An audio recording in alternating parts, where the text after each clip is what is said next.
The Mannerheim Line, named after the Finnish military leader and statesman Marshal Gustaf Emil Mannerheim, Gustaf Emil Mannerheim, often simply known as Gustaf Mannerheim, was a Finnish military leader, statesman, and the most prominent figure in Finnish history during the first half of the 20th century. He played pivotal roles in both the Finnish Civil War and the defense of Finland during World War II. Mannerheim's military career in the Russian Imperial Army began in the 1880s. He served in various capacities, including as a cavalry officer, diplomat, and intelligence officer. During the Russian Civil War, 1917 to 1923, Mannerheim served in the White Army, which fought against the Bolshevik Red Army.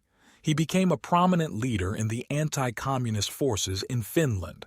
Gustaf Emil Mannerheim was born on June 4, 1867, in Askainen, a small town in what was then the Grand Duchy of Finland, a part of the Russian Empire. He came from a noble family and received a comprehensive education, including military training, at various European institutions, including the Imperial Nicholas Military Academy in St. Petersburg. During World War II, Mannerheim played a crucial role in leading Finland's defense against the Soviet Union during the Winter War, 1939 to 1940, and the Continuation War, 1941 to 1944. But now, back to the Mannerheim Line. The Mannerheim Line was constructed primarily in response to Finland's precarious geopolitical situation in the 1930s.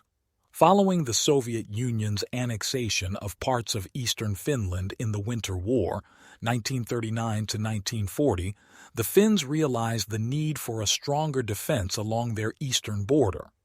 2. Construction. Construction of the Mannerheim Line began in the late 1920s and continued into the early 1930s. It consisted of a series of fortifications, bunkers, trenches, and obstacles spanning over 1,000 kilometers, about 620 miles, from the Gulf of Finland in the south to Lake Ladoga in the north. The Mannerheim Line was designed to serve as a defensive barrier in the event of a Soviet invasion. It was strategically located to take advantage of natural terrain features and was heavily fortified to withstand enemy attacks. When the Soviet Union attacked Finland in the Winter War, the Mannerheim Line became a focal point of the conflict. Finnish forces successfully defended the line for several months against overwhelming Soviet forces, causing significant casualties to the invaders. Soviet offensive. The Soviet Red Army launched a massive offensive against the Mannerheim Line in late November 1939. They used a combination of infantry, artillery, and tanks, along with aerial bombardments, in an attempt to break through the Finnish defenses. Factors contributing to the breakthrough. Several factors contributed to the eventual Soviet breakthrough in the Mannerheim Line. Overwhelming numbers. The Soviet Red Army had a much larger and better equipped force than the Finnish defenders.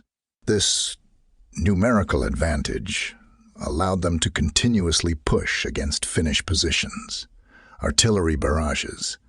The Soviets heavily bombarded Finnish positions with artillery, which inflicted casualties on the Finnish troops and damaged fortifications.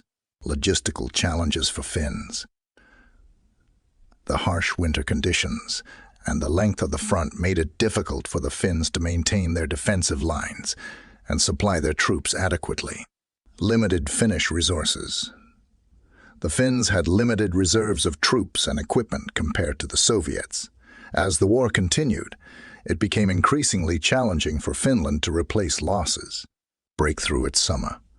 The decisive moment of the Soviet breakthrough came at the Battle of Summa, a section of the Mannerheim Line.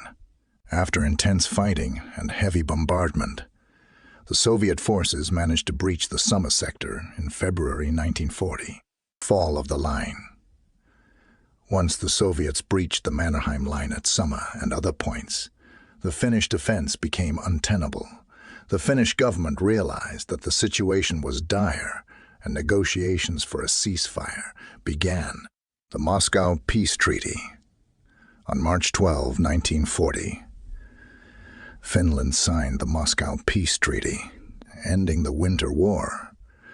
The treaty resulted in Finland ceding territory to the Soviet Union, but maintaining its independence. The Soviet breakthrough in the Mannerheim Line marked a turning point in the Winter War.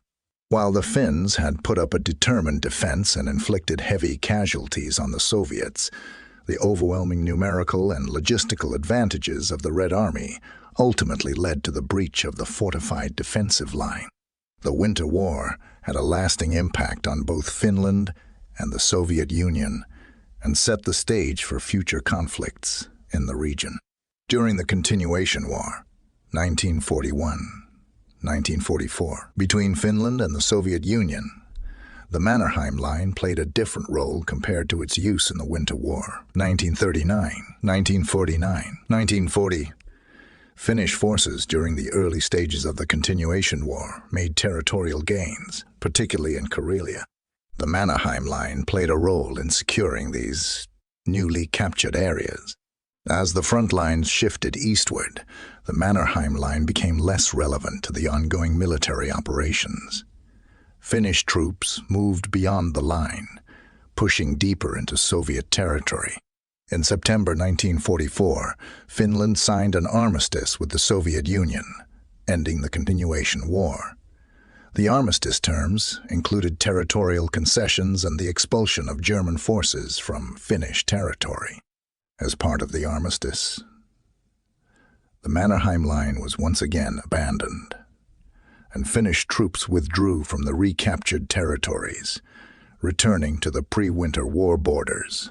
In summary, during the Continuation War, the Mannerheim Line primarily served as a fallback defensive position and a point of security for Finnish forces. It played a secondary role, compared to its significance in the Winter War, as Finnish military operations extended beyond the line in their quest to regain territory lost in the earlier conflict. Ultimately, the Continuation War led to further territorial concessions and the abandonment of the Mannerheim Line, as Finland sought to end hostilities with the Soviet Union. In summary, during the Continuation War, the Mannerheim Line primarily served as a fallback defensive position and a point of security for Finnish forces.